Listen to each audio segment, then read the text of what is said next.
Nel comune di Venezia mancano 122 medici di medicina generale, quindi medici di famiglia e guardie mediche. Solo nella città d'Acqua mancano 26 medici, a Lido ne mancano 8 e circa una cinquantina a Mestre Carpenedo. Questo è l'allarme lanciato dal PD veneziano. A intervenire è la consigliera regionale Monica Sambo, che commenta i dati della Direzione Programmazione Sanitaria della Regione del Veneto, denunciando una situazione rispetto alla quale Venezia presenta caratteristiche uniche che ne aggravano ulteriormente l'impatto sui cittadini, dice.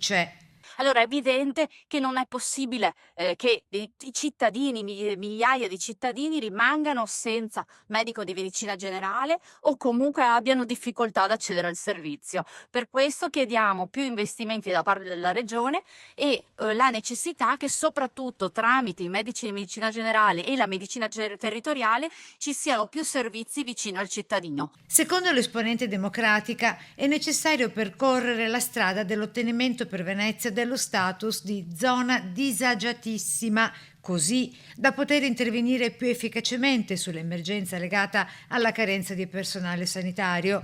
Per questo il Partito Democratico presenterà una mozione in regione che impegna la Giunta ad agire in questa direzione, anche sul fronte delle case di comunità.